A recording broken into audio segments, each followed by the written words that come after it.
friends, welcome back to my channel. In today's video, we venture into a Yoruba African kingdom located here in South Carolina. Yes, you heard me, an authentic African village here in the United States of America.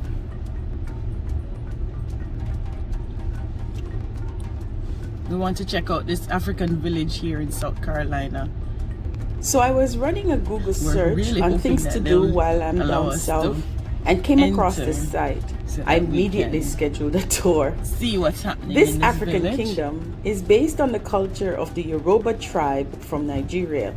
Please watch the entire video to learn more as we tour the Oyotunji African Kingdom.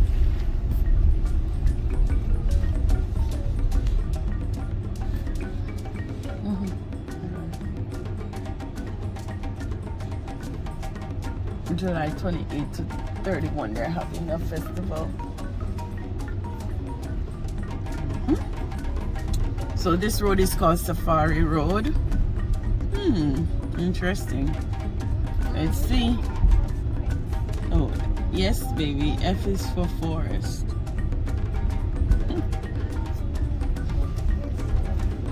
Yes, F is for forest. Take the next left to stay on Bryan Lane, and you will arrive at your destination.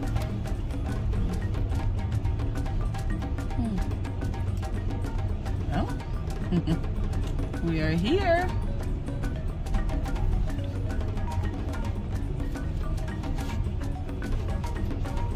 My friends, this is America.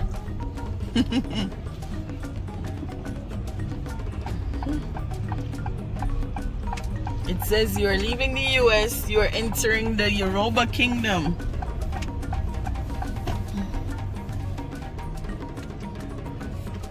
Okay.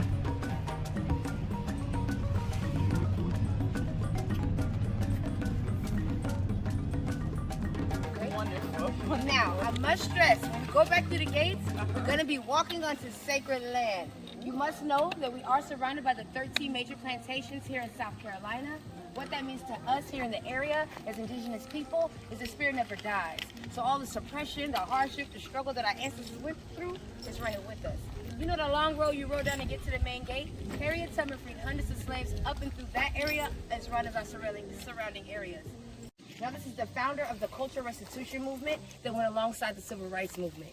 Obatala I was the entity that installed into the world that the Yoruba people were a people that were brought to slavery, not a people that started in slavery. I'm going to read our welcome sound for it. Yes. It says, I-K-A-C. Now family, I'm still a little Yoruba shy, so I'm going to read it in English. Okay? Notice you are leaving the U.S. You are entering the Yoruba Kingdom. In the name of His Highness Efuntalan, peace. Welcome to the sacred Yoruba village in North America. Welcome to our land. And then I must say, Ekushe. And Ekushe means we thank you. And who am I thanking? Your mama's mama's mamas and your daddy's daddy's daddies. You are getting ready to enter the capital of Orisha Voodoo here in North America. And all that means is, throughout one of your many lifetimes, your ancestors, your spirit guides, your deities, rock with the ancestors, spirit guides, and Orishas that reside with us. So we say welcome home because your ancestors brought you double. It's just like walking into our living room. Our living room quiet today, but we are a very communal community. Basically what that means is all of my business is your business, and all of your business has in turn become mine. Fun fact, we are in swampland, so all the wonderful structures that you see here did not exist. This place used to be big old trees you see right there, and big old trees, alligators, as well as mosquitoes. Yeah. Now this area here is Ile Afri. In 1971, this was used as our Trader's Bazaar. Our elders hosted shops there, and things like that. Now, Oba was one of the first African-American men initiated to the priesthood of Yoruba here in North America. He grew up in Detroit, Michigan. Oba was baptized at the age of 7 into Christianity. By the age of 16, he left his family church and that understanding completely. But this is pivotal because he was introduced to a gungun. If we will look right behind us, we have a picture of a gungun in full masquerade. A gungun will be our elevated ancestors in the ways in which they propel us on our destinies. This was king for Oba Sejemi I because it propelled him to go over into Cuba. Now over in Cuba, he was pronounced priest of Obatala. And the Cuban high priest asked him not to bring the understanding back to North America. Oba Sejemi I, being very versed in slavery as well as segregation, decided to bring the cultural restitution movement to us. The movement actually started in 1968 up in New York as a Shango temple. This was when Oba and his other 24 practitioners began to flood the streets with African dashiki, the Yoruba language, the practice of the 7 African powers, but most importantly, ancestor worship. We love Oba because he was a visual man, a very personified Yoruba man, y'all. He had a bunch of wives and in turn a bunch of children, which lead us to our king now.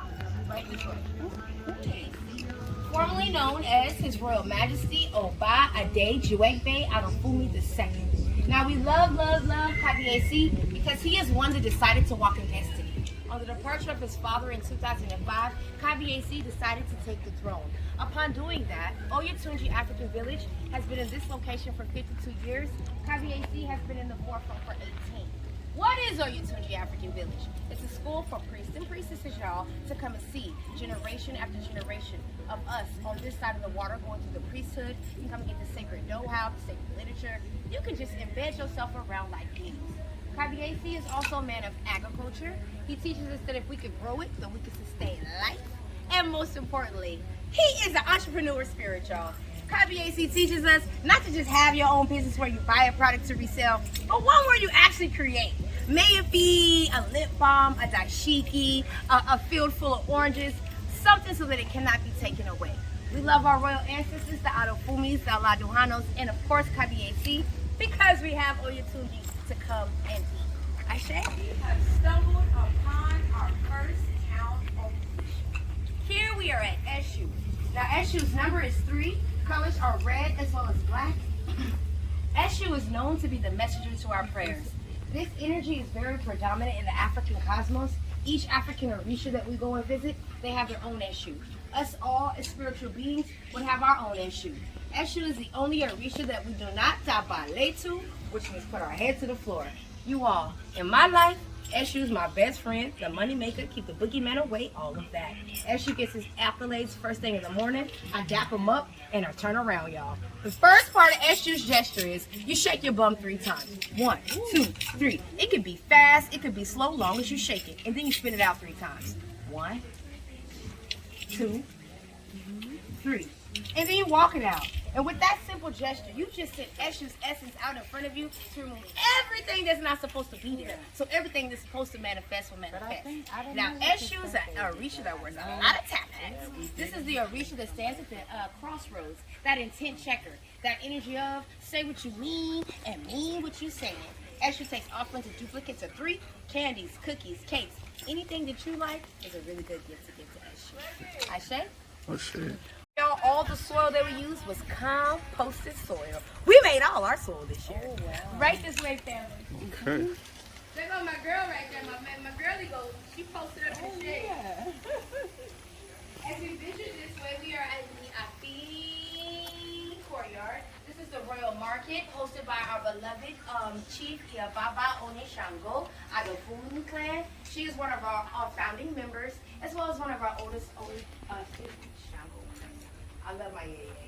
She is fast as me and she almost 100 and I can't make it up. That's good energy. She give me hope. Yes. Oh, I should say I'm fast as her. We have made it to the courtyard, the Afin courtyard, everyone. This is our palace courtyard. One of my favorite courtyards because of the beautiful women here. I must stress that all of the building structures are depicted right in Africa, in the Benin area, or what have you. But these women here are holding up that whole side of the building, and what that would represent is the feminine essence that surrounds the crown. These women also have their tribal marks. Those tribal marks identify exactly where they're from in Africa, what societies they belong to, and what organizations they are governed with. It also represents, again, that rites of passage. I want to say the first line to our Yoruba pledge here in the kingdom, and it's me, Ashe, Kanti, Bambar, Ashe. And what I just said is, I'm compelled by a spiritual force that I cannot resist. We give thanks for that gateway, that submitting to the supreme being, your ancestors, or whatever propels you on that gateway. Ashe? Ashe. I want to take us over to our royal ancestors. Here we have the Olokun and the Olokun. Oh, y'all feel that breeze? Yep. It's awesome. Here in Yoruba land, you all, we believe as above, so below. We bring our royal ancestors food, water, energy. We believe as much energy to give the deceased is as much energy they give us in the unseen.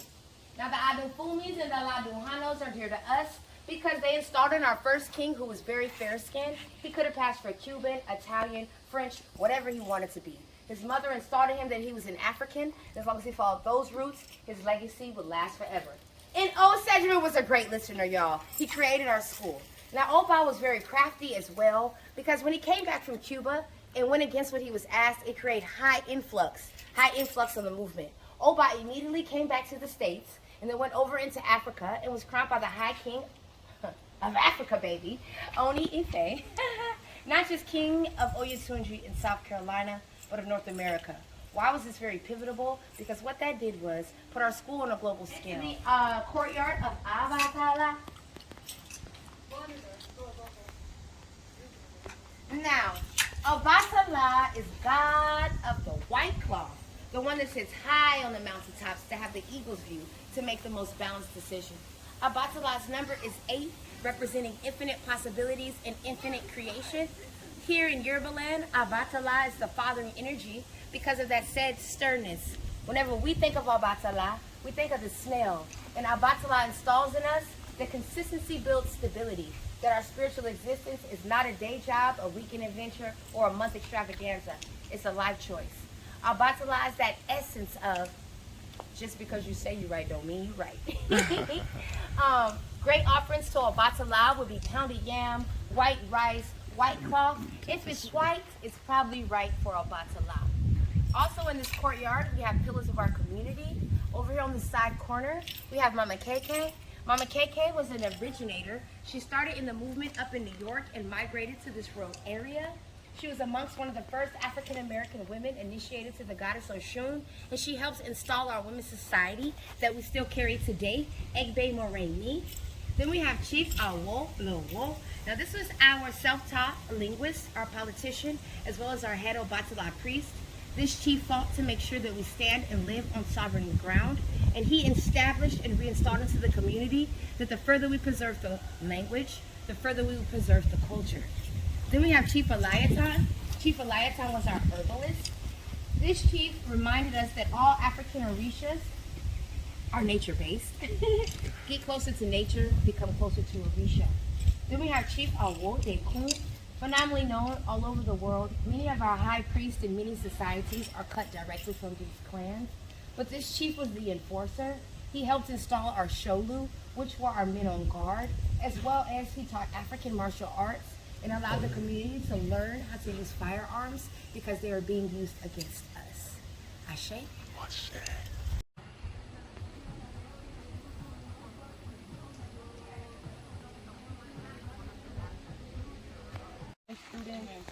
We also get different priests from all over the world that are coming for specified priest worth or elevations.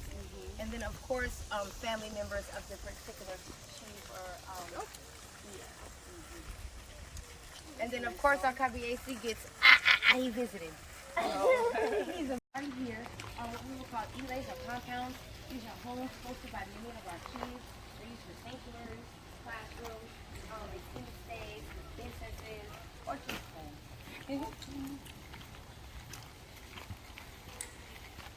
So when you get what kind of would you say? 7. Her colors are white as well as blue. This is our great mother, the mother of us, the mother of the fishes, the mother of everything. The essence of this particular Orisha will be the essence of, I'm doing this because it's the right thing to do. Here in Yoruba land, we have a phrase and we say, Mashayo, and that technically means it's nothing. You need it, it's yours. I don't even need it back. It's nothing. Take it with you. Here in Oyatunji, Yemaya serves as our patriot godmother of our women's society, Egbe Moraini. And Egbe Moraini governs over the rites of passage for adolescent young ladies going into their womanly development, understanding societies, or what have sacred imagery for Yemaya will be the mermaid. Whenever we see the statues of the African women that have their baby on the back or suckling the breast, these are all incarnations of Yemaya. And Yemaya, all over the world, would represent the womb, cultivation, the preparation. Ashe? Family, as we come this way, we are walking up and around towards I always take mention of our adobe houses. They're very economically friendly. They're made out of all recycled materials, a man-made clay, as well as glass bottles or aluminum cans. We will go on the front side to get a better angle. Are they in use? Right now, those are hosted for it's our Olokun as well as our Orisha Mama Loja.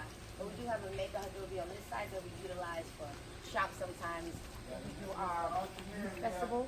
We allow the children to camp there as well. Oh, man. But here we are at the temple of Olokun. And I always, Olokun. Nobody knows the mysteries that lie at the bottom of the sea. Olokun is the Orisha of the depths of the ocean. Bottom of the ocean. Number for Olokun could be equated to 4. Sacred colors would be dark blue and coral, or dark blue, lucid orange, as well as white. Olokun is said to be the spirit of the African race.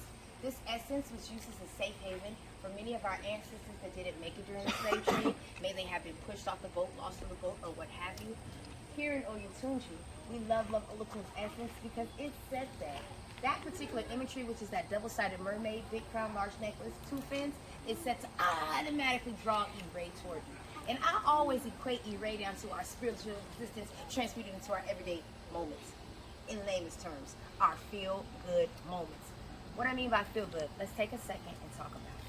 My favorite ice cream is cookies and cream. What's yours? Cookies and cream. Out of all the ice creams, it's cookies and cream. Yes. What's your favorite ice cream? Strawberry. Cookies and cream. We all got our favorite ice cream. We're ecstatic. We're lit. Am I right? Am I right? Now let's just pretend we're at the restaurant and our server is new. She wasn't listening.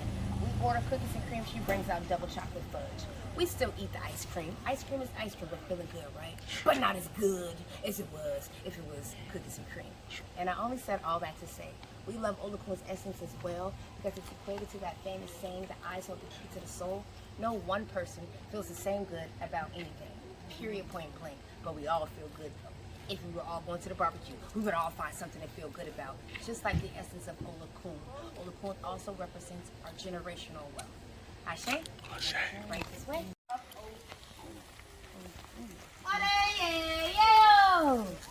Now Oshun. Oshun is a goddess of many, many things. First and foremost, Oshun is a goddess of self-love as well as self-care. Oshun has mirrors all around her shrine because she's that essence that reminds us, hey, stop drinking the water. To see in our brother and sister what we see in ourselves. Now, Oshun uses honey as her elixir in the cosmos because that honey would represent an essence. That essence of, you don't have anything nice to say, you don't say it. Or you get more known as sweetness than you do vinegar. Oshun takes offerings in duplicates of 5. It could be oranges, pineapples, yellow flowers, brass, gold, lottery tickets. Anything that you think is beautiful. Come on, visitor. We're going to be there. Auntie, come on. OT is thirsty. I know it. What was I saying? Oh, in nature, Oshun is represented by all flowing water that goes through the ocean, rivers, streams, lagoons. If that water's moving, it's Oshun. Now, I love Oshun also because she's the goddess of natural laws. She's really big on the law of attraction, the law of probability. Oshun is the essence that reminds us not to fake it until you make it. For example, you stumped your toe when you woke up. So you got stumped toe energy. But you're like, oh, it's okay, but you're limping. It's okay, I'll be all right. And you still continue to go to work, get your cash, you got a big old smile on your face. Oshun reminds us, whatever energy we feel inside is the energy that's coming at us. So if you have big hurt toe energy, you're going to get big hurt toe energy all day, even if you're looking like Tyra Banks or somebody. Over here on the right, everyone, we have Teddy Limbo. Yeti Nimbo is a particular road to Eshu. This particular road is a direct connection to our deceased ancestors. This energy governs over the phenomenons where we can talk to our deceased through tarot readings, babalawus, psychics, or what have you. We love Yeti Nimbo here in Oyatunji because this entity works hand in hand with a gungun, and a gungun to represent our elevated ancestors and our elevated clans on our mother and father sides individually. So we give lots of praise and honor to this essence. The Gettys. And then back there in the bike, we got Ile-Iku. And Ile-Iku means house of the dead. This home is for anybody that don't have nobody left. No father, nobody. No father, no mother, nobody. Why is it in the courtyard with Oya? Because Oya governs over us psychics, mediums, tarot readers, evangelists, anybody that can channel energy outside of themselves. They're all children of Oya. We love Oya here in the kingdom because she allows us and reminds us that we're all exactly the same. We're all light beings. The only reason why we're different is because of the experiences we had with the people we had the experiences with. Ashe.